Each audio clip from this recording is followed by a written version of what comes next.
mialoha ny tena hanomboany resaresaka izay tena hoe ifantohan'ny fionatsika androany sy ny ady hevitra dia mamela ianareo ampiditra ny ramatoa Andrianarisata Michel izay tompona andraikitra sy solitena avy ao amin'ny conservation internationale anazava amintsika hoe inona no antony pisiny izao fionana izao. Dia faly mandray antsika rehetra eto amin'ity forum izay nikarakaraina androany ity. Ny voalohany dia misaotra an'ireo solitena matika an'izao forum izao tononona manokana amin'izany ny solitena avy ao amin'ny secrétariat d'État auprès du ministre de la Défense nationale chargé de la gendarmerie, ny solitena avy ao amin'ny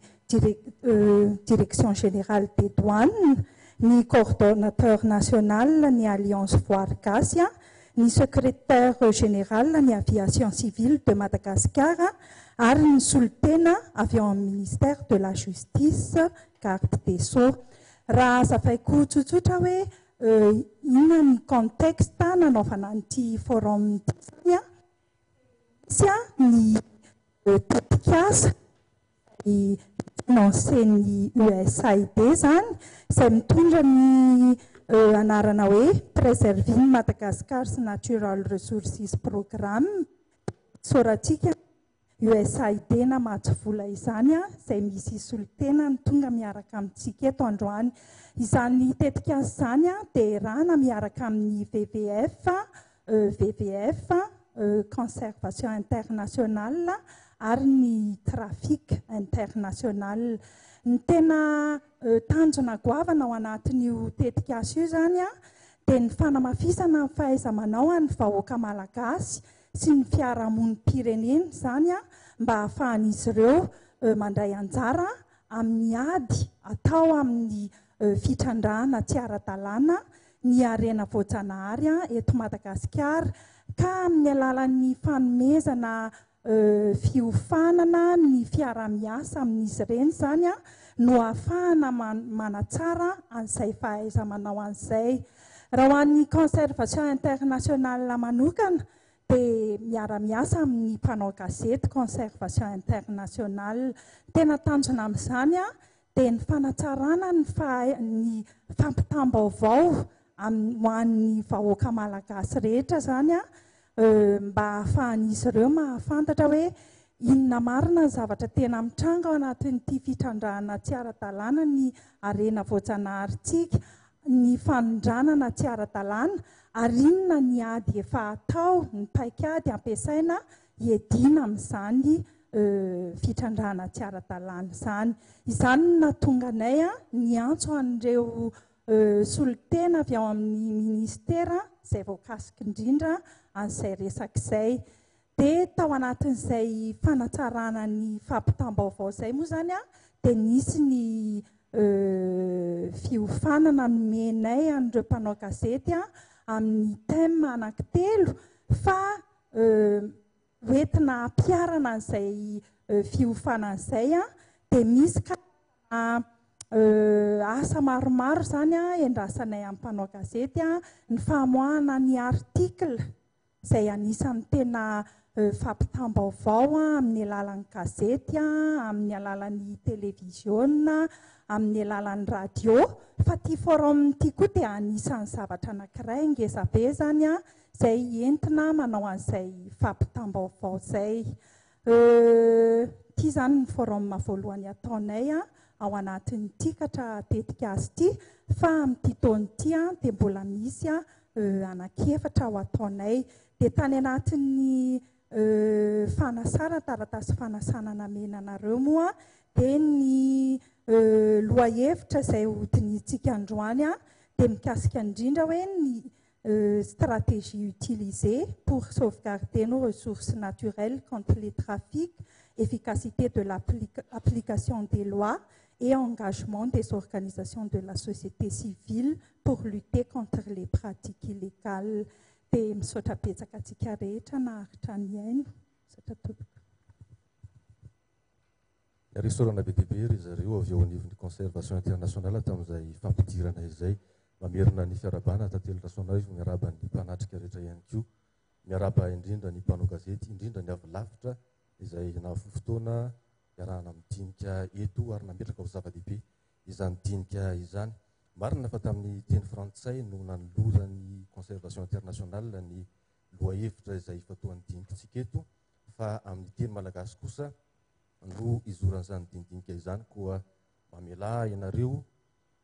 mitina foy an'izay loahevitra izay amin'ny teny malagasy ho antsika rehetrarehetra, na dia fantatra fa dia fahazony rehetra ihany zay, fa dia hipaikady entina miaro ny arena voajanahary eto Madagasikara eo anatrehany fanondranana antsokosoko sy ny kabararaka amin'ny fitantanana, ny fahombiazan'ny fampiarana ny lalàna ary ny fandraisana andraikitra sy ny fiarovana ny fandraisana andraikitry ny olom-pirenena sy ireo fiarahamonim-pirenena izay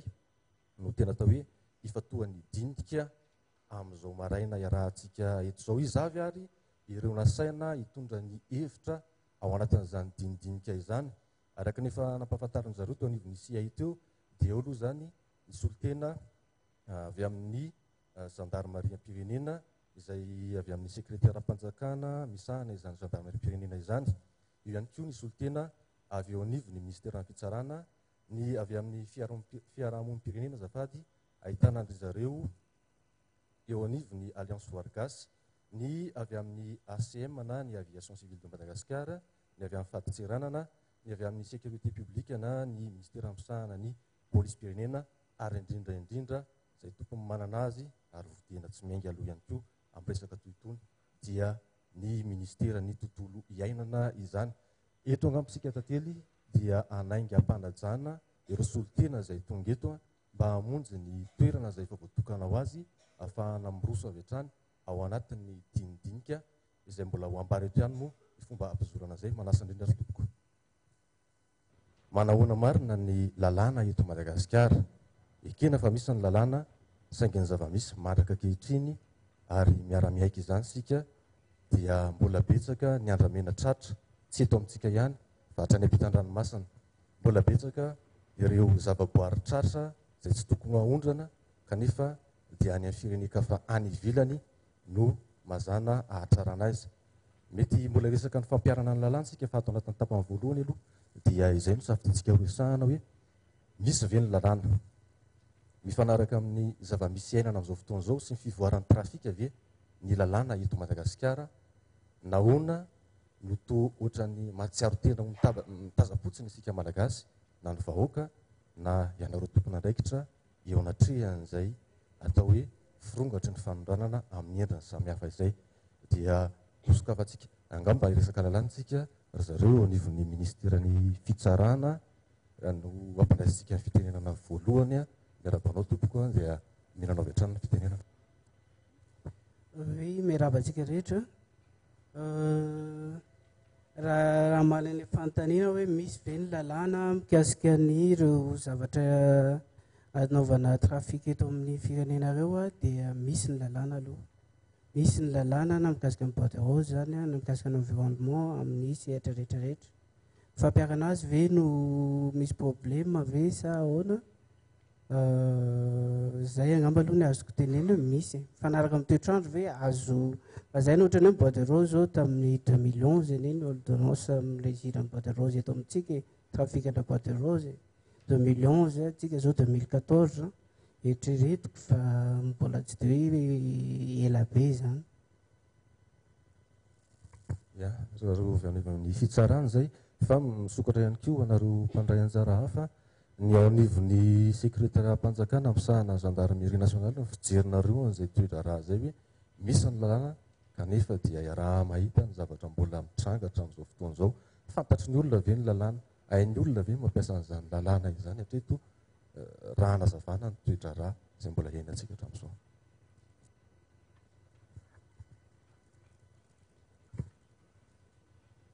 Lieutenant-colonel Ravala, chef de service de police diverse amin'ny tombo Ratsimandrava.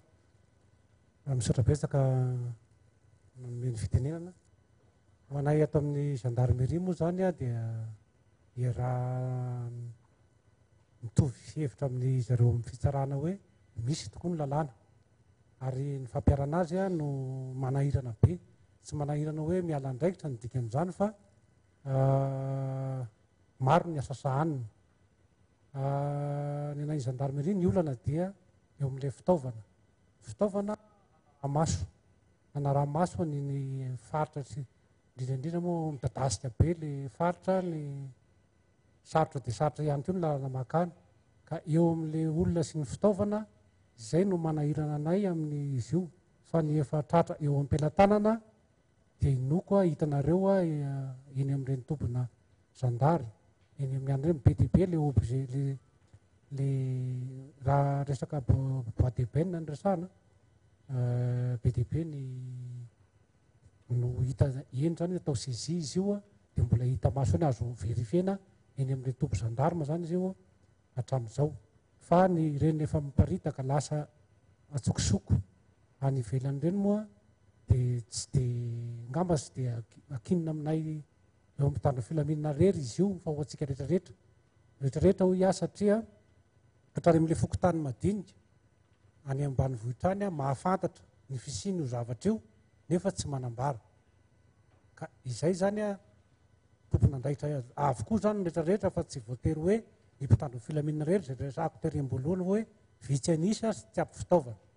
Ka misy any fokotany, misy olona mala tsara sitrapoa manome ny vaovao aminay, dia zay mitrandraka n'le izy amin'izay moyen zay ompelantananay. Lafo dia lafo ny saran'izay zavatra izay. Ohatra fotsiny zao ao Antsirananao nahafaty niarahana alala zao tamin'ny nisy bois de rose saisie marobe tao, ny sarany manutention fotsiny, sarany manutention fotsiny efa atapitrisany maro. Izay gendarme nefa tsy manana vola anaovana an'izany, tsy maintsy mbola mangataka any amin'ny fitondram-panjakana hoe ampio zahay satria takininy any amin'ny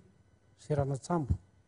manao ny manutentionnaire, izao ny vola tokony aloha.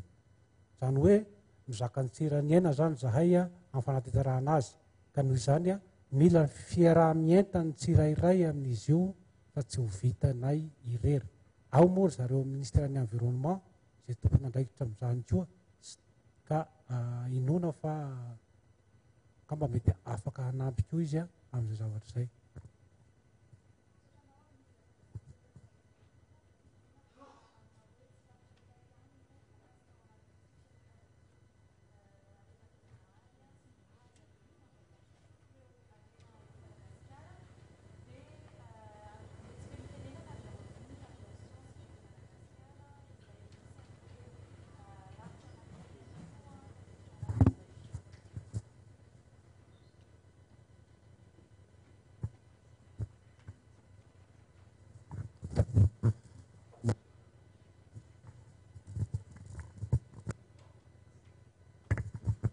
Misaotra tompona nomeny fitenenana, ny tenako izay miteny eto moa dia Redi Aubry, secrétaire général ny aviation civile de Madagascar.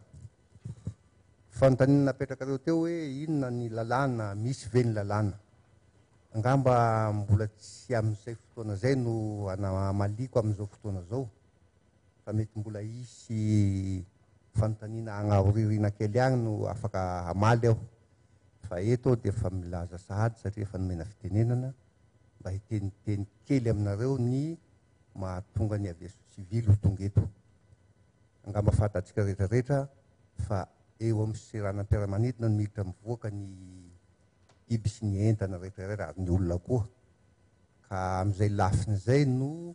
mahavoakasika anay ao amin'ny aviation civile. Mbola hiresaka ihany sika rehefa amin'ny manaraka, fa ny tiako apetraka fotsiny amin'izao voalohany zao hoe inona ny andraikitry ny aviation civile. Ao koa fantatsika rehetrarehetra fa ny andraikitry ny aviation civile dia rantsana iray ao amin'ny organisation internationale ny aviation civile zany, ny OACI. Eto amintsika no nametrahany OACI mikarakara ny sécurité aérienne, zany hoe mpanao lalàna zany ny aviation civile, ny lalàna mifehy ny tout ce qui est transport aérien. Ary zay voakasikin'izay ny transporteur, voakasikin'izay ny atelier, voakasikin'izay ny rehetrarehetra na ny école de formation, dia ny aviation civile mametraka fotsiny ny lalàna mifehy an'ireo rehetrarehetra reo, dia avy eo manara-maso ny fampiharana nyreo lalàna reo. Misy référentiel zany noentina aviation civile manaramaso zany fampiharana zany lalàna rehetrarehetra zany. Ka anisan'izay zay verenako am'le resantsika androany, anisan'izay zany fitandromana sécurité aérienne zay ny fidiran'ny olona sy ny entana ao anaty roapolany. Zay no atao hoe sûreté aéroportière. Ka zay sûreté aéroportière zay ny asanay ao amina aviation civile mametraka fotsiny lalàna mifehy an'izay ary manaramaso. Fa ny manao opération zany le tena opérateur ny sûreté aéroportière dia misy société civile ao, misy gendarme ao, misy police ao, ao koa ny prestany ino ty ny ADEMA sy ny santé publique. Zay rehetrarehetra zay zany no misahana ny opération. Fa zahay ao amina aviation civile mametraka fotsiny lalàna zay hoentin'olona reo miasa ary misurveiller ny fampiharan'ireo olona reo ny lalàna apetrakay. Apetraka ao aloha le izy fa mbola hisy fanontaniana manaraka ny mode opératoire andry zareo ao amina aéroport mba hisankanana ny fivoahany entana rehetrarehetra zay. Saotra to.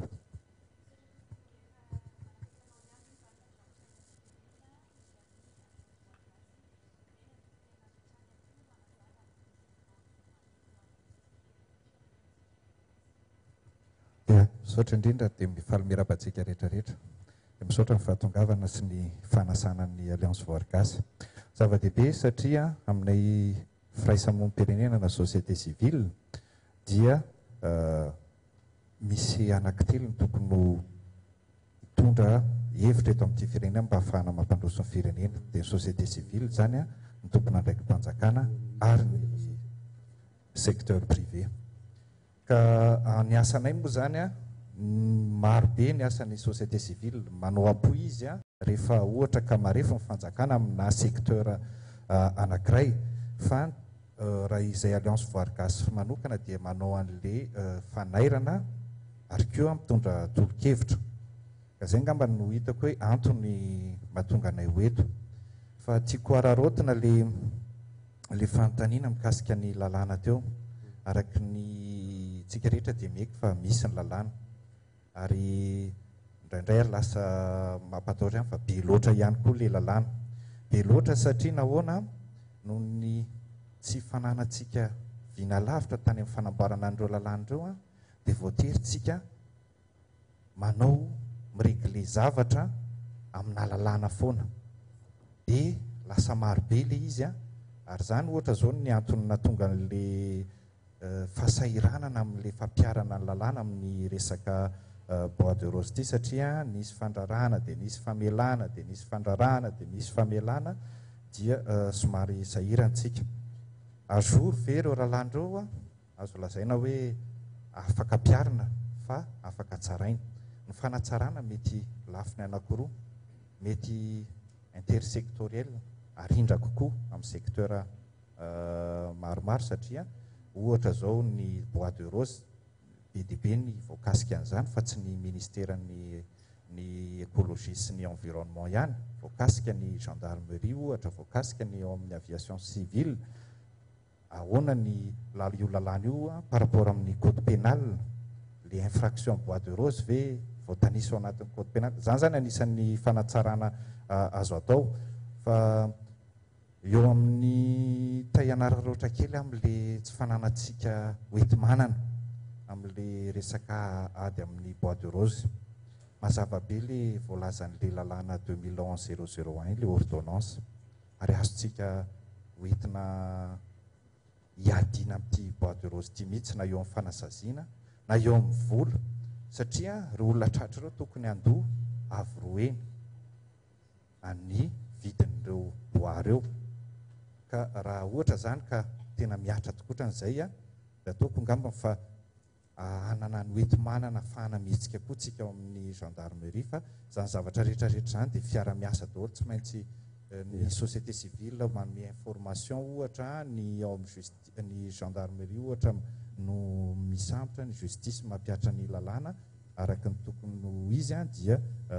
toko angamba fa ho azo ny vola ratrarindray izy amin'izay zavatra izay ho azo ny vola ary ananatsika ny etomanana saloso dia misy fanamarihana ny avy ao anatin'ny ministèran'ny fitsarana na inareo ny fon'ny gendarmerie mikasika an'izay fanazavana ny etiny alliance vargas zay indrindra mahakasika an'ilay fanamarihana reny etindry zareo teo hoe be dia be loatra ary indraindray lalàna misy mipetraka misy mifanovana ary misy ary amin'ny fotoana mahatsapa hoe misy fanomezam-bana tombo ny sokajin'olona manokana ny lalàna mikasika ny bois de rose inona no mety fanazavana azo entana amin'izay ho any avy eo anivon'ny ministèran'ny fitsarana na fanazavana ihany koa avy aminareo anivon'ny gendarmerie mikasika an'ilay resaka moyen hoe raha mandeha araka ny tokony ho izy ny fitsarana misy ny omotra avo roeny tokony aloha zany hoe tokony ao anatin'ny kitapom-bolam-panjakana ahafahana manam-panjangary aorianan'izay dia hosokafatsika amin'ny fanontaniana sy valim-panontaniana iarahana amin'reto mpanatriky reto ihany koa ny dindinika ny avy ato amin'ny fitsarana angambakake dia meko azy aloha ny fitenenana mitsotra laminy fitenenana le hoe misy lalàna natokana ho an'ny olona sasany ohatra miaro ny iny aloha zany no valiko voalohany ny lalàna ho an'ny rehetra io tsy akanavaka izany izy zany rehetrarehetra dia ao ambanin'ny lalàna avokoa tsisy hoe mamevahana olona ray zany ny lalàna na hoe mamevahana sokajin'olona fa dia ho antsika rehetra eto Madagasikara zany mikasika hoe be dia be ny lalàna dia tsy hitantsony hoe misy lalàna ny reglena zavatra marina fa betsaka ny lalàna aloha ary ny lalàna matetika misy fanovana foana fanatsarana zay efa nitenen'ny tompony andraiky ny AVC teo ihany misy afaka tsaraina foana ny lalàna zany fa nefa mifampiarana azy koa ny tena zava-dehibe ihany koa hoe azo ampiarana izy ny ministèran'ny justice manokana aloha vonona foana zao hatramin'izao zao ampiatra ny lalàna ary mezaka ataonay ao dia tendre vers an'izay foana na zay foana zany izy mety mbola tsy mahafapony sasany fa mezaka manao an'izay zany ny ministèran'ny justice hatramin'izao zay angamba ny azoko tenenina meko ny colonel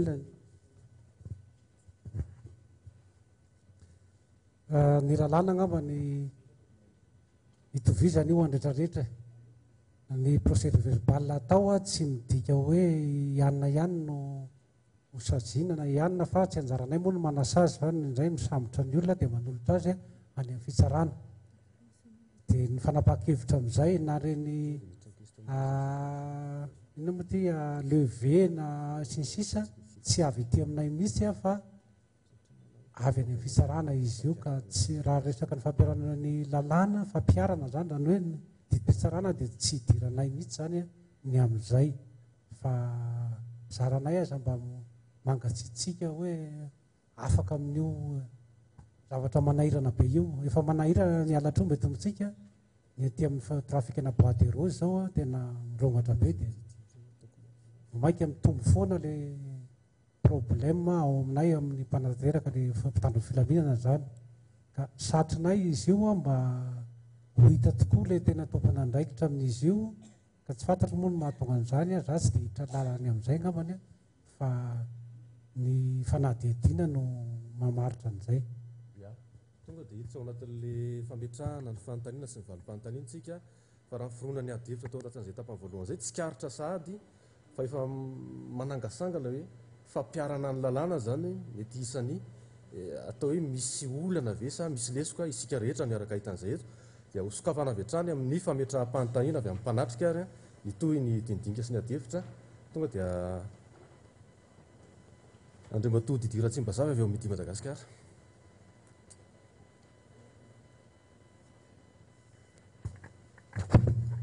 Misaotra anao amin'ny fitenenana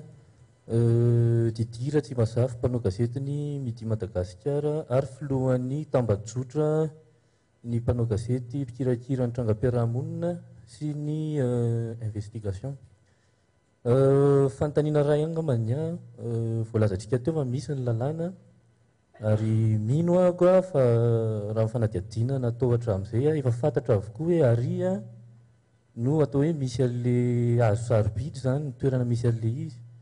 sao dia mbe afy lasa fialokalofana le hoe tsy fahampiany moyen na olona zany na ny fitaovana mba otrika hoe tsy hatateraka le ady ao anatiny satria izy rehefa hita le toerana hoe arisy daholo ko manina mora hidinana any a dia atao ny fisamborana dia ampiarana ny lalàna angamany a araka ny tenentsika teo hoe maromaro fa ataoko hoe ampy le lalàna hoentina hiady amin'le trafika zany saotra toko. Raha misy fantaniana mifanaraka amin'izay dia avy hatrany dia aleo apetraka dia ndroso amin'ny famaliana ny fantaniana tsika avy eo. Misaotra toko.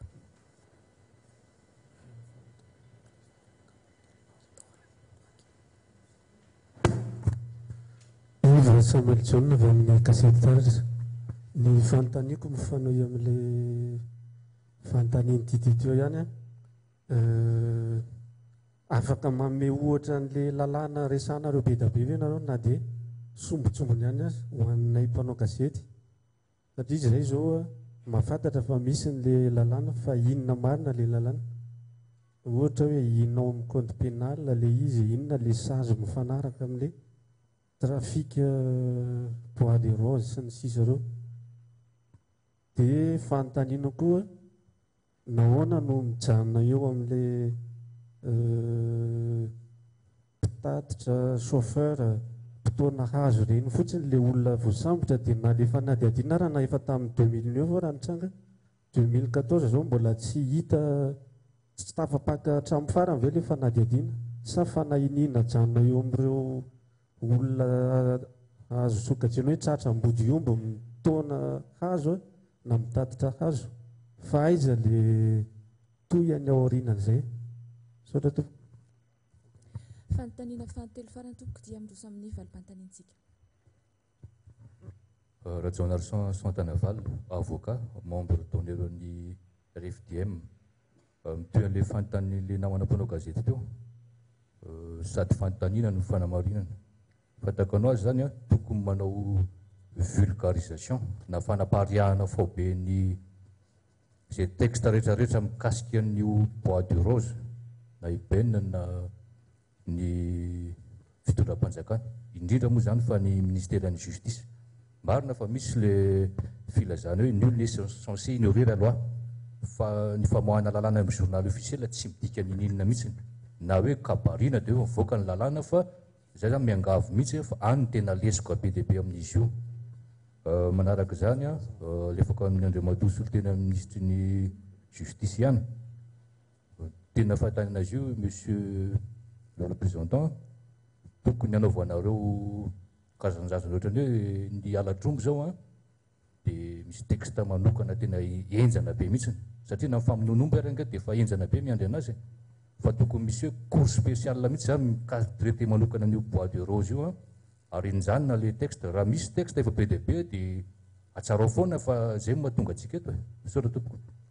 Ya mialohan'ny amarinan'ilay izy a misy namana mpanao gazety anankiray sajo avy any amin'ny faritra izy a ino koa fa mbola mifamenao amin'izay ny fanontaniana tiany apetrany dia aloha apetraka miaraka amin'ilay andiam-panontaniana teo izy aloha. Merci tena mifandraika amin'izay mihitsy ilay izy. Monsieur Sapotsimizy José fantatra antsika amin'ny hoe sajo a correspondant-ny gazety taratra ny Toamasina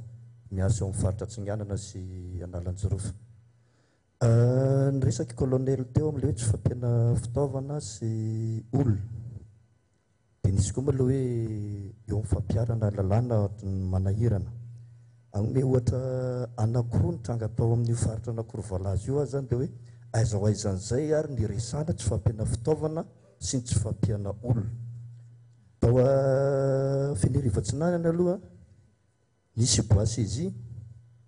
no tratra eny anaty sambo.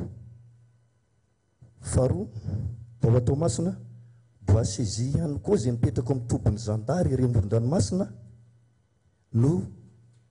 tratra koa eny ampanidinana ny camion moa lasany naverina amin'ny tompony ny bois lasany anaty sambo. Aiza ho aizan'izay ny hoe tsy fampiana olona sy tsy fampiana fitaovana lalàna ny fampiarana lalàna ve zany no safidianana olona mba tsy lazako hoe goragora saotra tompoko. Araka ny fahitantsika amin'izao fotoana moa dia efa tonga eto an-toerana ny solitena avy ao amin'ny ministère-ny tontolo iainana inona fa efa naharaka an'izay fantaniana mahakasika ny lalàna sy ny fampiarana ny lalàna eo amin'ny hatrehan'ny ny trafika na arena sarobidy eto Madagasikara bois de rose foana ndrasantsika teo bois de benne fa maro dia maro na nisokatra maro dia maro zany no voakasika izay lalàna izay dia tonga soa tompoko ary avy hatrany dia afaka miroso amin'ny valim-pantanina isika. Raha fipetraka ny fanontaniana teo tantely dia tsikarotra hoe somary miantify kokoa amin'ny ministeran'ny fitsarana ny avy eo anivon'ny zandarmeriam-pirenena ilay fanontaniana rehetra mipetraka na izany na tsy izany ady hevitra misokatra izy ity manana ny hevitra ihany koa nareo mpandray anjara hafa na ny ACM ny tontolo iainana izay tompony resaka raha teo na ny alliance wargasy dia afaka handray anjara ihany koa nareo amin'ny fanamarihana na fanomezana hevitra mikasika izay fanontaniana teo izay sokatra ary ny valiteny. Amaly voalohany angamba hoe fanontaniana voalohany mipetraka teo sao dia prétexte fotsiny le manque de moyens io moa zany tao amin'ny gendarmerie pirenena no teny anazy fa hitako kosa aloha fa ilaina manana moyen raha ohatra hoe ho any fotsiny eritrereto hoe misy gendarme maromaro andeha hidina any anaty ala anaty amin'ny parc any ohatra misy manao coupe na mety mila 4x4 izy mila carburant izy makany mety zavatra ohatra zany mila moyen daholo ny zavatra rehetrarehetra zany aloha tsy hoe prétexte iny alana amin'ny fampiarana ny lalàna raha fahitako azy fa izy angamba hitondra zavatra fanazavana misimisy kokoa kasika an'le hoe afaka mame ohatra ny lalàna ve na efa voatsidika teo any le 2011-001 iny zany mirégir an'le bois de rose am'izao ny 628 ao daholo zany afaka mikasika ny environnement daholo zany dia nisy fiteny koa hoe mijanona mitatitra sy ny sofera fotsiny ve ny olona voasambotra fa ahoana ny tsy tratra ny sasany ngamba ny fampiarana lalàna moa misy procédure izy io miala avy any amin'ny gendarmerie makany amin'ny tribunal raha ohatra mbola misy zavatra mety mbola misy reo procédure en cours amin'izao mbola misy en cours zany reny procédure reny mety zay angamba mbola tokony hoe mandeha foana le enquête zany ny fanadihadiana mikasika an'izany misy izy rehefa ohatra kosa aloha hoe tena hitany any amin'ny fitsarana fa tsisy zavatra tokony atao tsony amin'le dossier anankiray tonga ho aminy tsy maintsy réglena io dossier io tsy maintsy tsaraina zay olona tratra eo zay zany tsy midika hoe misy zavatra hafa foana ao fatsika manko matetika hoe misy zavatra hafa ao tokoa tsy tratra reto fa mety misy an'izay koa hoe tsisy tsony zany ny lalana afahana mitady an'le olona sasany ohatra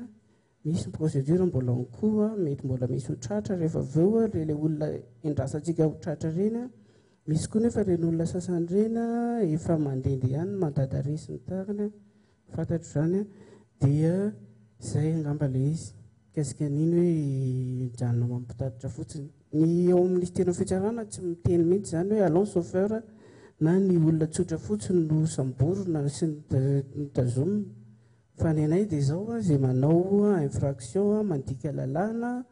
dia tokony ampiarina amin'ny lalàna fa tsy akanavaka io zay zany ny ao amin'ny ministère fitsarana amin'izao kasika ny hoe vulgarisation any lalàna dia marina zany mety misy ilaina vulgarisation any lalàna nisy principe teo nisy hevitra teo miteny hoe nul n'est censé ignorer la loi zany hoe tsika rehetra manana devoir zany ny citoyen tsirairehetra s'informer amin'io lalàna io inona lalàna mikasika n'ity zavatra ity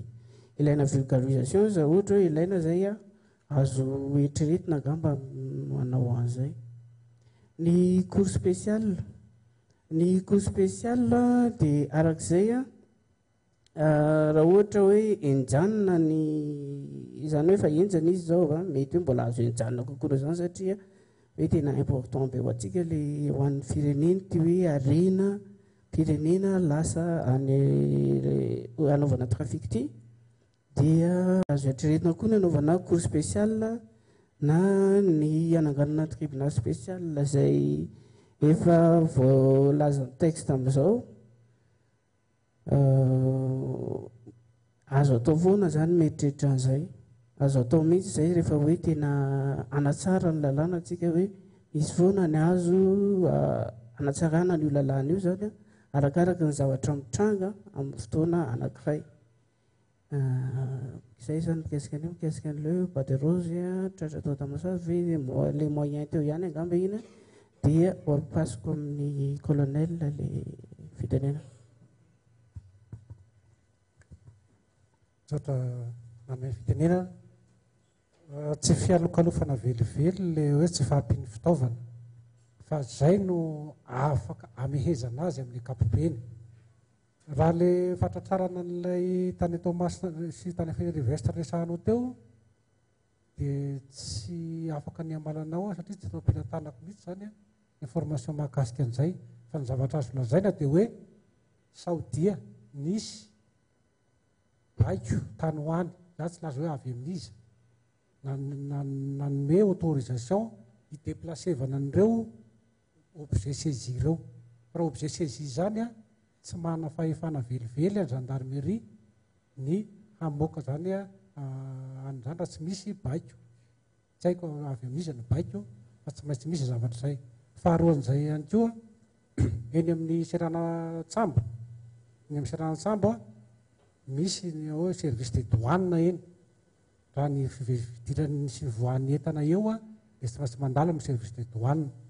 Ka tokony mba jerena ihany koa zany zavatra zany hoe matoa io mahafaka mandeha misy taratasy mazava zany zay angamba no ilazana azy. Fa tsy piko manokana io tsy fahampiany fitaovana io fa raha misy sambony mipetraka ao large ka raha alain'io fotsiny ny fitaovana ampiasain'ny gendarmerie tsy ho hitany izy io raha tsy mahana vedety zahay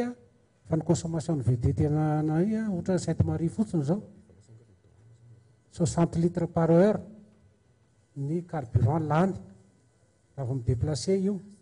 dia aiza no anay fitaovana nefa ny espace jerevana amin'izany ngeza midadasika dia midadasika ka efa mivoatra dia mivoaka moa ny teknôlôjia ankehitriny angamba efa tokony hampiasa drone angamba antsika raha ohatra ka na tsy fantatra ahoana ny ranomasina sisy tanitsika tsy manana fitaovana mihitsy zany zay amin'ny ankapobeny fa tsy maintsy miatehitra aman'olona foana zay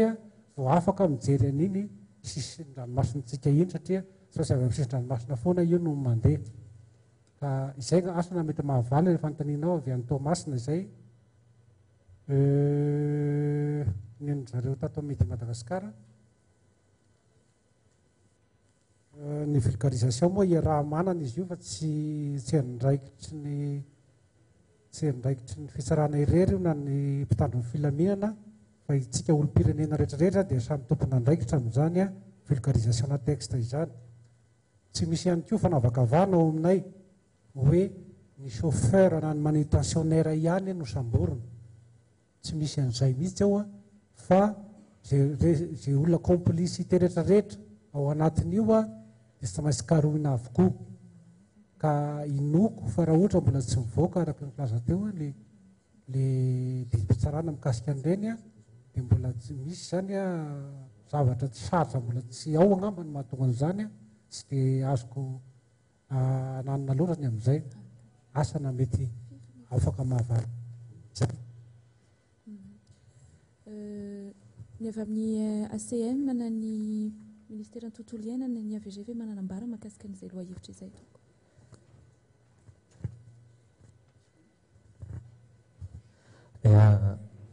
Mialatsiny moa noho ny fahatarana fa misy zavatra maro maintsy mbola sanana dia mialatsiny indray monsieur le ministre tsy afaka nakatiro ny antony maro samihafa amin'ny andraikitra izay sahaniny dia ny tenako aloha zany no manatrika eto dia fa miarabantsika rehetra miaraba manokana ny mpikarakara ny raharaha ity iveloka zava-dehibe ilay lohahevitra izay dinina ary ny fahitako ny olona maro izay manatrika eto dia milaza sy manana izany fa isika avoaka malagasy zany dia mahatsapa fa zava-dehibe izy io ary raha ny fantaina mipetraka dia hitako fa tena sarom-piaro tokoa isika amin'izay atao hoe harem-pirenena mety ho hiaran'ny faharavana izay no ny ataon'ny sasatsasany. Sasatrany voalohany moa zany fa tonga amin'ilay fiteniny baiko hoe mijabo train zany dia hovaliako arak'izay fomba fandraisako azy zany ny fantaina izay mety mipetraka. Ilay zavatra resahana eto moa zany dia resaka hoe zavatra trafika illégal zavatra tsy ara-dalàna zany ka ny ministera izay misahana tontolo iainana sy ny ekôlôjia ary ny ala zany dia tsy sanatria kory nitazapotsiny na mipetrapotsiny na hatramin'izay na hatramin'izao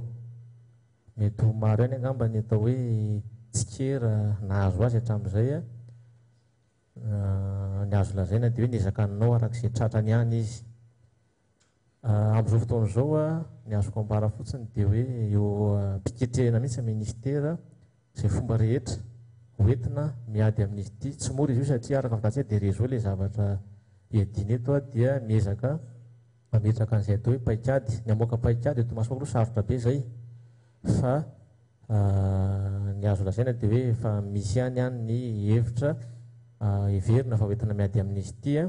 ary amin'izao fotoana izao dia efa manangona ny antotan-kevitra maro samihafa zay mba ahafahana ametraka tsara hoe ahoana marina fomba hitondratsika azy mba hahatonga an'ilay zavatra tena izy fiatraika marina amin'ilay fanaovana an'izay asa maro samihafa zay ny tsy fahampiana fitaovana moa tsy ho resahako tsony fa iny tandra vadik'oditra iny fa izay kelana any na dia ho ahiratrintsika ao anatin'izay lafizavatra zay ka zay ihany angamba no azoko lazaina aloha hatreto fa tsy fantatro misy namana raha misy afaka hanampiniko soatraindra tompoko ya ohatra ny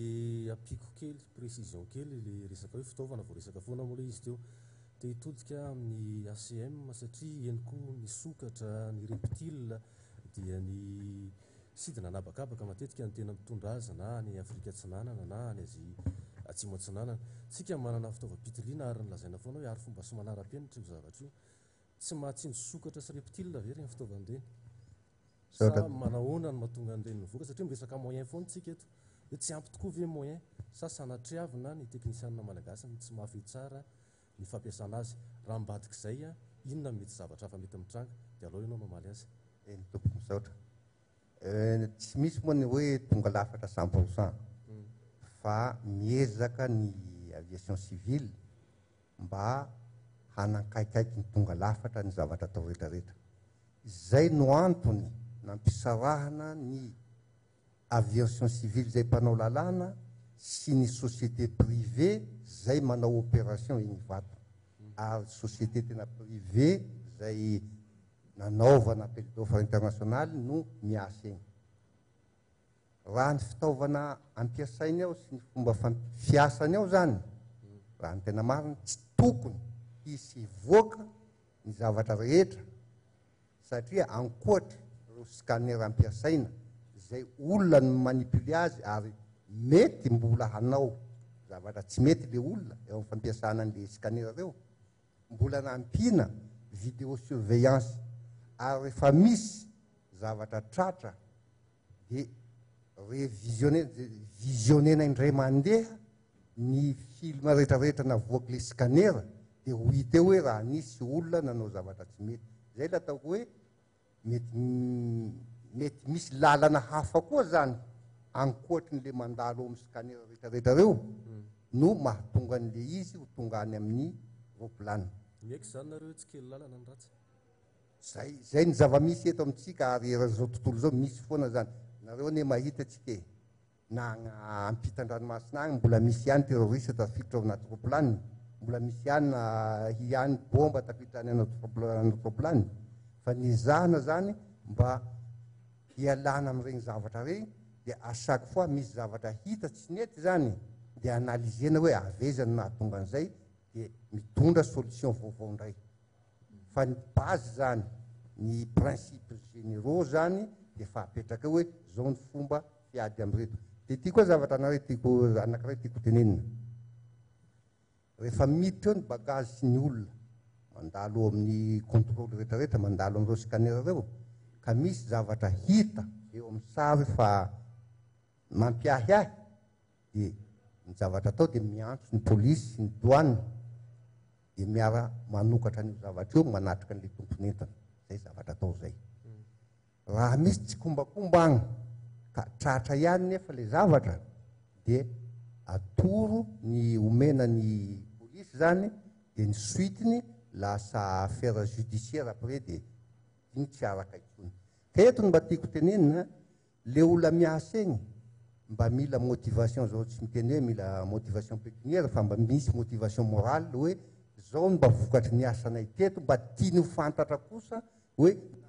regny volamena tratra ohatra mahatratra 5-6 kilo de mba raha mba fantany kosa fa hoe le olona nanaon'igny mba ny voasazy ary mba nigatra ary mba motivation kely ho azy zay hanao tsaratsara kokoa manaraka fa mirejoindre le teninareo teto angamba hoe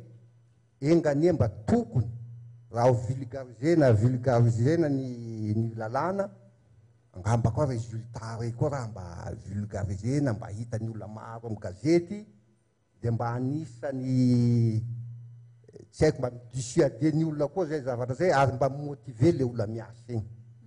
angamba peut-être any amin'ny fitsarana tsy azo atao angamba zany nefa mba misy any any verdict mba hitatsika amy gazety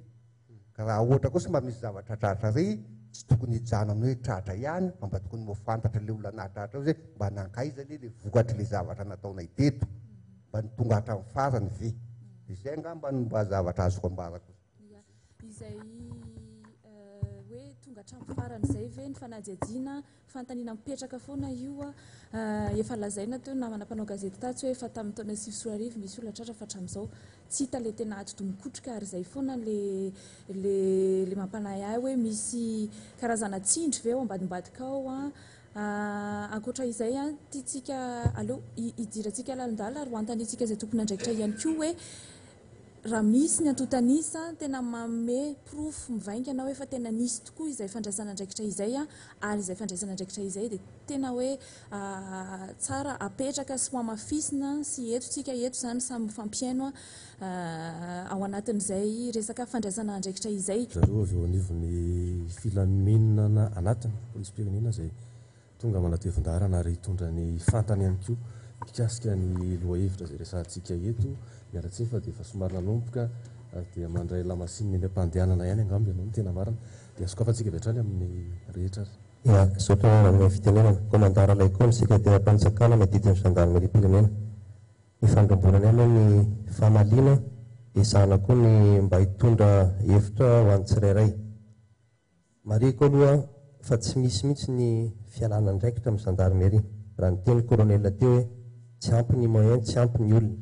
fa io zavatra iainantsika andavanandro ary angamba na izahaina ny polisy dia mitovy ny zava-mitranga eo anivon'izay apatsivoko atsika fotsiny fa ho an'ny Madagasikara zao tsika fantatra fa manana 5,000 kilometatra ny sisin-dranomasina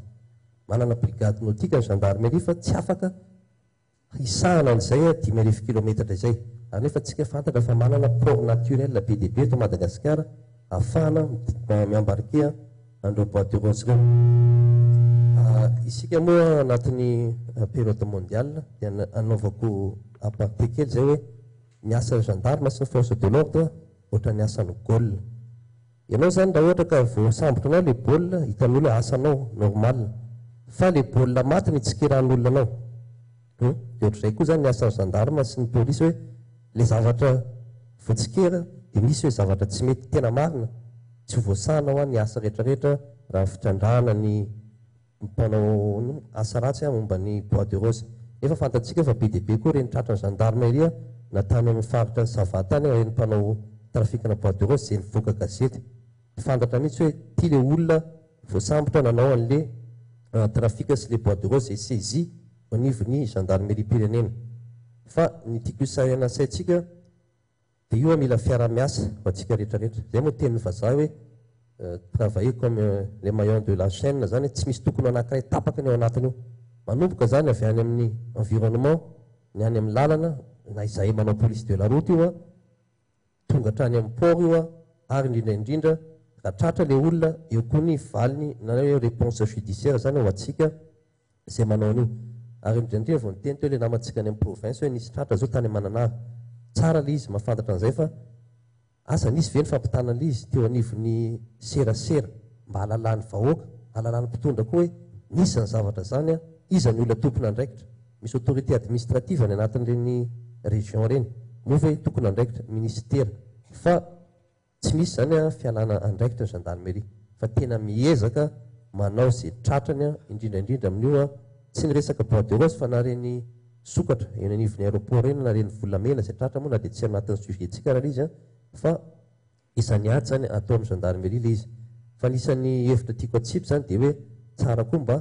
omena motivation koa le agent ohatra le agent verbalisateur satria rehefa tratra le zavatra reny indraindray tsy mahazo ninina mihitsy le agent verbalisateur oharina amin'ny tomobile zao misy ny forera misy paran'le verbalisateur karazana motivation zany le izy mba ahafahana koa mampisonitra le tahampavitriana tsy milaza hoe tsy hanao izy raha misy an'izay fa tsy misy fa isan'ny zavatra anankiray koa zany endrika anankiray tsara anavaozana le ady amin'ny fitrandrana amin'ny tsaradrariny nyty arena antsika ity soratra rehefa fantatra lizy dia fantatra koa le volona nitondra azy azony ministeran'ny tontolo iainana sy ny ekôlôjia ny ala zay amin'ny akapobeny mpanao ny parti civile tohina ve reo olona rehetra tompona andraikitra namoaka an'io biby io sokatra ny resako eto ny ala avy ato amin'ny volona MD avy eto Antananarivo nakany Bangkok tamin'io andro ny alan'io volona io satria tsy manaraka an'izay tsy manao an'izay fanadihadiana izay ny olona zay natratra azy any Bangkok voalaza moa fa tsy tsarainy indro ny olona dia zay tratra any Bangkok zany dia any izy no mandalo fitsarana fa le olona ny aingan'ny olona avy eto Madagasikara namotsitra an'io satria tsy tonga ny anaty soto mihitsy io raha tsy nisy olona namela azy avy eo hivato eto zany zay dia sady manainga an'zareo ministeran'ny tontolo iainana na hoe inona ny andraikitra tokony raisinareo manoloana an'izany dia apiko kely fotsiny le izy amin'le anankiray le egyptianina farany teo na tratrarana sokatra teo hivato dia nidradradradraina teo amin'ny information ny anarany olona nanao ratsy vera ngaty andry anao voalazo eo ny anarany tsy andositra ohatra manontany tena ihany zany zay am'le anatin'le organisation interne hoe nanina izy raha mba nandrasana niditra ny avion dia niraisipotsiny eo anatrehan'izay zany ohatrany hoe tsy ampy mihitsy lay andraikitra ny raisina ahafainy olona fa voalaza fa en fuite le olona nefa nandalo vo vita enregistrement tsara nandalo teo amintsika teo amin'ny polisy zany nakany amin'ny toerana izay iondranany manontany tena zany zay eo anatin'izay hoe ahoana moa no ahafainy olona raha ohatra ka avelantsika ohatran'izay foana le zavatra mitranga misaotra tompoko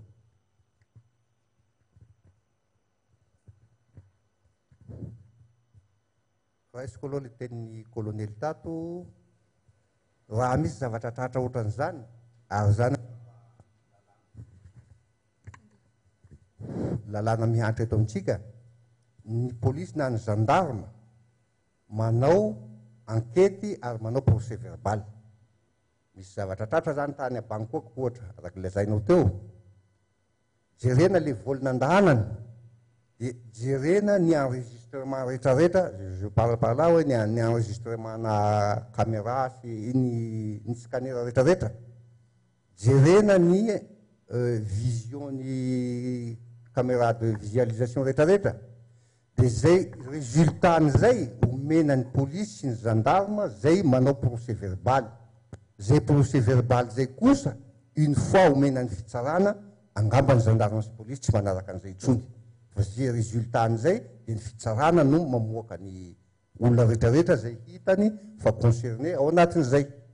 zay angamba no azo favaly azy fa regny zavatra rey minoahinareo fa raha mandalo amin'ny scanner le izy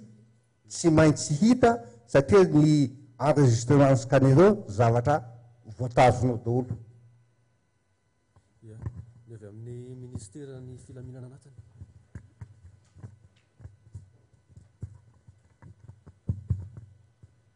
commissaire principal Randimiarson Honoré Voajanahary avy eo amin'ny ministeran'ny sécurité publique manampy kely an'le rahalahy namana ihany koa mikasika an'le asa tao le tena eny any ampotany zany tena mariny zay ary mafisina tokotrany amin'ny namana gendarmata fa le maillon tena ilaina le fiaraha-miasa satria plus tena tokony effective mihitsy zany zay zavatra zay hoe rehefa miasa dia tokony ao daholy représenté iny zany mba tena tsara mipetraka mihitsiny hoe ao tsika moa efa ao anatiny misy ny protocole d'accord miaraka amin'ny environnement sy ny rehetrarehetra ny mpitandro filaminana fa rehefa misy zay fiarahana zay mafy kokoa zany a ilay mifahasahiny tsirairay motive kokokoa izy dia zay ny tena zava-dehibe fa ny any amin'ny sisiny tena no tena hitrangany izy manko indrindra fa raha hoe bois de rose ka izay zany a no tena iarahantsika atao tena tokony samy vonina am'izay zany am'le hoe le mixité an'le zavatra atao hoe miara-miasa mihitsiny mba hamoaka zavatra ngeza be a mba hanajanona zao zavatra miatra eto amin'ny fireneny zao dia manaraka an'izay a dia manamafy ihany koa am'le namana hoe motivation tokotrany a ho an'le verbalisateur tena effectivement tena ilaina zy zavatra zay satria tena mba hahafahany tsy hoe iny tena zava-dehibe akory fa hafa ilay mba hoe motive ilay équipe zay sur terrain zany sotra to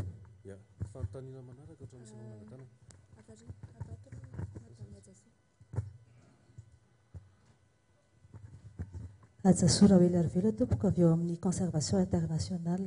resaka an'izay motivation zay mihitsy ny saika mba hoe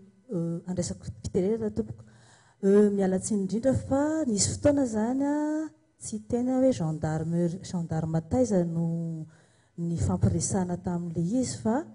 nisy sokatra tratra zany a dia nisakanandry zareo dia rehefa voasakana le sokatra dia ny fampiresaka tsotra teo fotsiny moa zany dia ny zavatra nitranga dia ozy izy hoe mba ohatrinona ny volaumenareo anay fa raha le olona tratranay zao no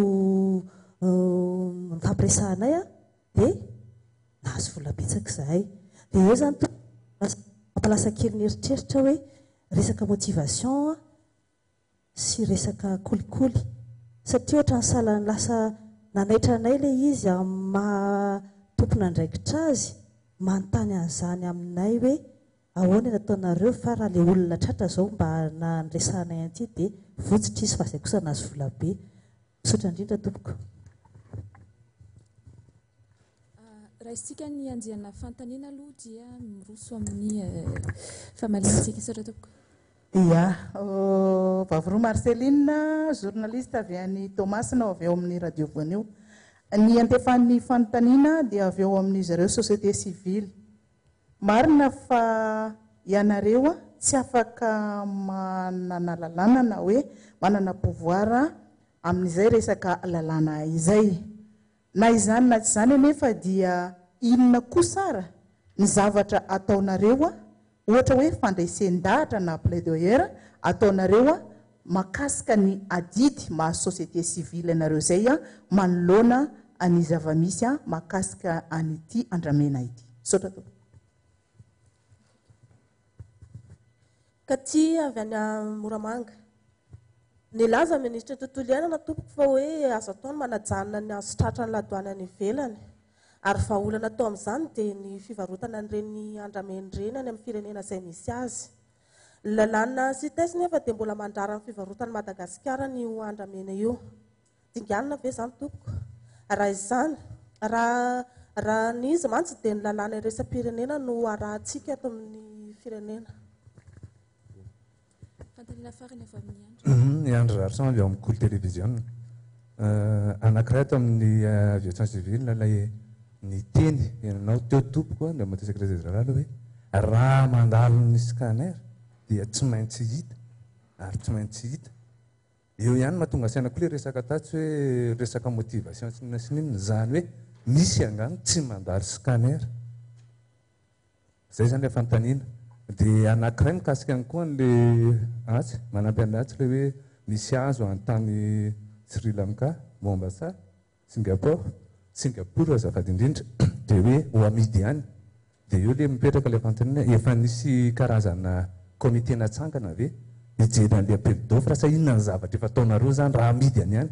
tsy resahana le lalàna iresa-pirenena satria ohatra ny hoe anapahan-kevitritsika tsy voafia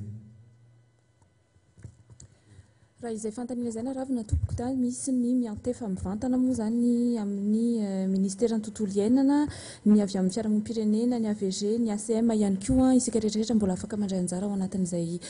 famalina fantaniana sy fitondrana fanamariana izay avy hatrany angamba ny eo amin'le resaka motivation moa le ny andohan'ny anjehana fantaniana teo asa iza no afaka hitondra fanampanazavana mahakasika izay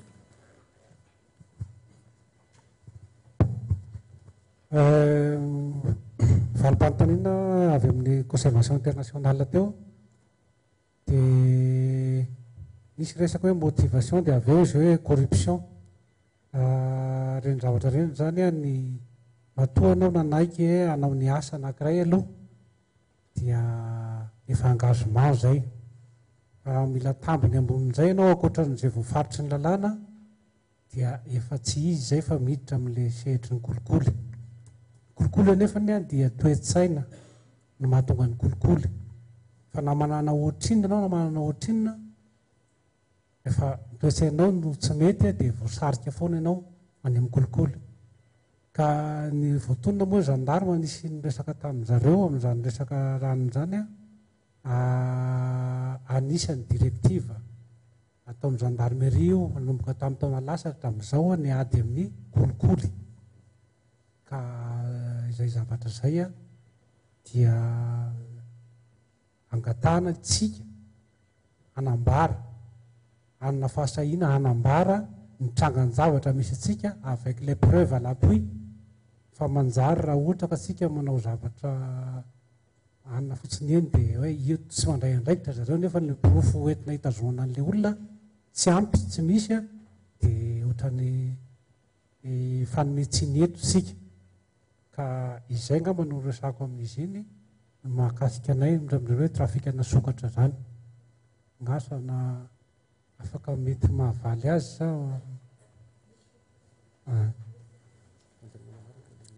ny valim-panontaniana manaraka avy amin'ny ministera ny tontolo iainana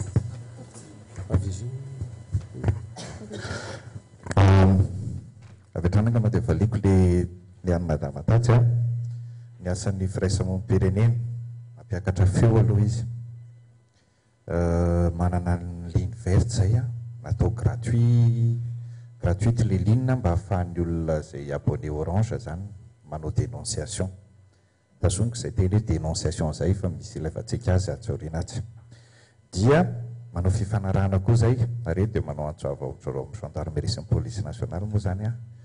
anetsiketsika an'izay fifanarahana fifanomezana information sy mifandraisana andraikitra zay fa mbola ifanantona manokana angambantsika amin'iny satria reny zavatra azonay ireny a dia tokony ampitaina amin'ny tompona andraikitra satria izay tsy manana an'izay fahefana isambotra izay ary ny farany aryzay anisan'ny zava-dehibe ihany koa dia ny fampifandraisana amin'ireo réseau international zay dia tsy mitsahatra mihitsy mifandray amin'izy ireny a ary na nyporofanananay koa ary dia alefanay any satria hitanay hoe malheureusement ozy izy vazaha rehefa ny any apita no maniry atsika dia ohatra mahavita zavatra tsika dia nisany koa zany zay fa eto a rehefa mahazo micro dia tena tayanary roatra mihitsy satria mananganangatanana ihany tsy nazo fitenenana dia aloha ngambontsika iova fomba fijery tsy ho ampidiritsika ao amin'ny sainy vahoaka hoe sarotra manajanona an'izao trafika zao tsy sarotra le izy ary toko angamba faraha ny andraikitritsika sy ny toerana misy atsika ahafahantsika mahita innovation raha 5500 km de côte tsy manana sambotsika aty-apotony dia efa azotsika sakanany reny misy fiara-miasa ny ohatra zao raha midera hoe ny conservation internationale fantatry ny conservation internationale aiza misy any apitahany reny biby reny ny OMPSA fantany hoe aiza misy any sokatra ahoana ny migration reny aiza ny corridor reny donc aiza ny afahana misambotra nyreny biby reny dia noho izany a aiza no afahana misambotra nyreny olo reny raha vitsy moyen afaka miprioriser amin'izay tsika ny tiako mariana koa dia amin'le resaka profo eo ngamba ny fitsarana teny aminahako hoe marina sa tsy marina na tondra fanazavana kokoa fa misy article zay ao amin'ny code pénal moa zany mba niraisinay izy ty hoe ao amin'ny 131 hoe les OPJ ozy izy reçoivent les plaintes et les dénonciations zay le hitazomako le teny hoe dénonciation et en recherche les preuves et les auteurs tsara ny zareo zany a no mitady an'le profo sy ny auteur donc angamba fa tant qu'une information n'est pas ouverte à cet effet dia afaka manao enquête préliminaire zareo mety afaka hitondra mety diso ngamba ny interprétationko am'izay fa raha mifahazoko an'izay article zay dia hoe tsy miandry an'le profitsika fa itsika mihitsy no mitady an'le izy ary indrindraindrindra raha ohatra hoe efa misy tenina filoam-pirenena mazava hoe ajanona kodare ty zavatra ty dia tokony ngamba fa efa lasa affaire nationale le izy a dia efa lasa intérêt public ngeza be a dia mirosa am'le fitadiavana profitsika izay amin'ny firaisamoam-pirenena aza misalasala mihitsy miantso anay fa manana koa zay afaka ifanampiany zany zavatra zany sotra ndreo le aveo amin'ny ministera tontolo iainana toko sotra petsaka na amin'ny fitenena ivelako eka misy fanamahenana ataon'ny namana aveo amin'ny secrétaire teo ina moa ny andraikitra raha isy ministera manoloana n'lay trafikana sokatra ngamba izy teo nakany ivelany ministera moa zany andraikitra moa zany misy obizio ministera dia araka lazaina aminatao dia manao ny constatation de délit izy mijery ina le fantiantasiny troupe nrehetra anatin'izay mitondra ny pirofo misy mipirofo dia misy filazany aminay izy hoe manao conclusion zany hoe manao conclusion manampy ny any fitsarana izy sao zavatra tokony ampiarana io raha ny voalazany lalàna hiatra amin'le olona izay verina fa manao le fantian-dalàna nakany ivelany le izy fa ao anatin'izay matsy ny tiako ifampiresahana kely satria any ivelany zavatra resahantsika nilaza fa ny ampiandoana teo hoe tsy mipetrapotsiny akory ministera manoloana zao zavatra zao fa efa hatramin'ny taona lavalava ihany zay nefa niezaka niady ministera ary sanatria koa miravoravitanana fa manao zay tratra ihany eo anatin'ilay lavidavitra ohatran'izay ka zay sarotra ara fa isan'ny nahataraty io zany dia mbola mpiketrehina mihitsy ny fomba rehetra ahafahana miara-miasa amin'ny aniveny amin'ny lavidavatra io ka za moa tsy minisitra tonga eto akory fa angamba izy no tsara plasy kokoa ilaza zay zavatrazay amin'ny fotoana mahamety azy fa ny anjara fotsiny dia mitarika ansaitsika ministera tsy miravoravitanana ary volona irasa mandrakariva amintsika rehetra ary ny fampikavanareo maro ia zany dia mampitsangana anay koa iezaka nateraka zay tandrifanay satria io tsy asanay samby rery fa irana amin'ireo namana rehetrarehetra zay toeverina fa afaka mitondra ny anjara britiny ary tsy izy reto manoloana ihany fa tsika voaka malagasy tratrio tsy araka ny teny namina tao amin'ny AVG teo misy fomba fahana miady amin'ny UG tsotra osa izy dia any amin'ny fiaviny dia efa sakanina le izy dikan'izay zany any amin'le fotony zay misy olona koa misy vahoaka misy tompona raikitra isan-kazany afaka manao ny io ka isotra moa zany zareo atao amin'ny fiarahamonim-pirenena amin'ny resaka atao hoe fanetsiketsehana zay lafin-javatra zay dia mba mangataka femasakaiky amin'izareo zay lafin-javatra zay faharoa nisy fanontaniana moa avy amin'ny mpanao gazety angamba izy teo mianadamo mba resaka atao hoe ahoana ihany le zavatra nivelany amidy sa tsy amidy voalohany aloha raha ny lalàna cité sy resahany namantsika atsy tsy milaza izy hoe mandrara raha ny vaovao farany fivarotana an'izany lafin-javatra zany satria lalàna cité sy dia misy lafin-javatra maromaro vitsivitsy misy ny zavatra tena rarana misy ny zavatra raradrarana ary misy ny tena rarana araka lalàna nationaly zay misy tany am-piandohana dia rarana araka lalàna nationaly zay misy io fanondranana io fa amin'izao fotoana zao Madagasikara zany dia efa niditra ao anatiny atao hoe fandrarararana zany hoe azo atao izy fa misy zavatra fepetrarehetra tsy maintsy horaisina ao anatin'izay lafin-javatra zay ka tsika sy tonga dia hiditra amin'izay fampiarana zay lafin-javatra satria mbola anatina olana lehibe amin'izao fotoana zao dia ny fisininy atao hoe hazo etsy roa satria hazo moa ny resahana teo mipetraka etsy roa dia mbola ao anatin'ny atao hoe fanangonam-baovao sy atao-kevitra maro samihafa ministera ahafahany mametraka an'ilay paikady hoe aiza no efficace ity ka tonga amin'ilay teny présidence naveriny namantsika tato hoe kodare ao anatin'ilay izy satria aleo no miadakoreny zay mitsainginy ho vatony ka so miazakazaka fo rehefa tsisy inona vokatra akory arak'izay andrasantsika dia tsy maintsy andalanina daholo ny zavatra rehetra mba ahafahana ahatonga n'ilay zavatra natao mba ho mahomby dia manentana ihany koa ny ministero anatin'izay lafin-javatra sy maharoatra fa mahazo micro ny tena koa ho atsiketra rehetra zay atao anatin'ny hoe vahoaka malagasy raha misy ny azo raha miasa ny amanokana ny braoko na ny sana ka manina reo information sahala am'izany ao amin'ny bâtiment ka misy rikirabena sola dia mandray atsika aho a tsy misy rendez-vous fa mba amin'ny telefônina mialoha fotsiny le izy ka raha misy ny fotoana aho dia raisiko ianareo raha misy fiara-miasa azo atao hoentinareo ka alohan'ny tongavanareo any raha mahita olana ianareo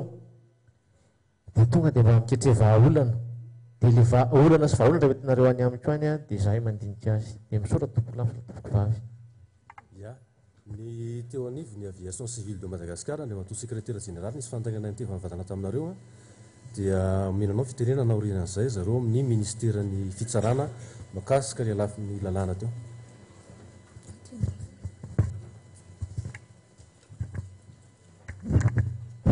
Fanontaniana teo moa dia hoe misy ve tsy mandalo eo amin'ny contrôle scanner. Rahantsika mahalala fa ny mpiasa rehetrarehetra ny mpandeha rehetrarehetra sy ny entany no mandalo amin'ny scanner fa ny olona rehetrarehetra miasa ary amin'ny tarmaka dia mandalo porte anankiray ary io porte eo misy portique izay portique de contrôle électronique zany fa rahantsika mahita fa igny sisiny mankany amin'ny tarmaka igny ane manomboka ary amin'ny base aéronavale ary parapahatonga ary amin'ny aviation légère angamba lavalava ihany izy igny ka mety ihany misy olona tafiditra any amin'ny tarmaka zany donc tsy nandalo tsy portique zay le teneniko hoe nareo ihany teny hoe tsy kely lala ny mpanao ratsy ary ny tonga lafatra koa tsy misy zay indrindra no ezahana. Dia marina ihany koa aloha le tenin'ny AVG teo hoe ny police judiciaire dia chargé ozy ny lalàna constater l'infraction sy mitady ny preuve rehetra manangona preuve dia mitady ny auteur zany voalazany lalànantsika amin'ny code de procédure pénale marina zany tena marina zany amin'ny alalan'ny enquête moa ny anaovana an'izay sokatra le information dia ny enquête no anangonany preuve hitany miandisy koa azony atao ao izay andisy zay no lasa charge eny amin'ny fitsarana hitazomana olona ray na anapahany fitsarana hevitra mikasika ny trangandravatra anankiray.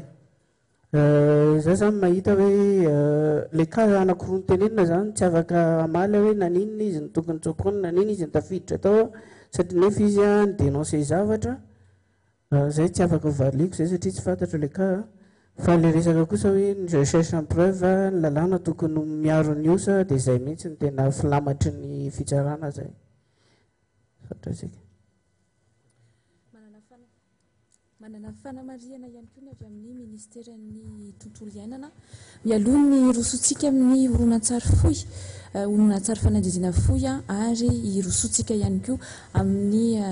tapany fahatelo nyty fifanakalozana sy adievitra ity. Tia anampanazavana zavatra napetrako teo mba tsy hisy kazony atao mety fantiana vilona ny teniteneniko amin'ilay karazany atao hoe ny sitisy tsy mandrara mba tsara ngamba ny atao hoe totakevitra tonga aminareo satria za tsy mahalalana mifeny asa zeto fa indraindray mety tsy voalaza ny tena votoatin-kevitra le resaka mety mandalo tapoka dia manjary iny mety manahitra ny olona ka mety miteraka olana eo fiarahamonina fa mba iakaviko any namana nanotamba sitisy tato zany mba hamaky ny lalàna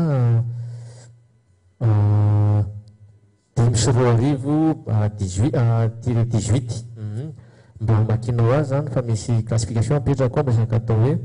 famarotana ny arena tahaka an'ireny ka ny bordereau sy ny bois d'ébène ny andramena zany sy ny hazo mainty amin'izao fotoana izao dia efa ao amin'ny annexe 2 zany hoe rehefa mivarotra azy zany misy mandaralo fa mandeha système de quota dia mba vakinareo zany zay dia midina tsara hoe ahoanasiona momba an'izay lafin-javatra zay mba tsy hoe mba manao kely moa zany fa manao misy azory kely zany tsika amin'le formation sy ny zava-misy amin'izao fotoana izao dia misaotra tompoko. Misaotra ny avy amin'ny ministèren'ny tontolo iainana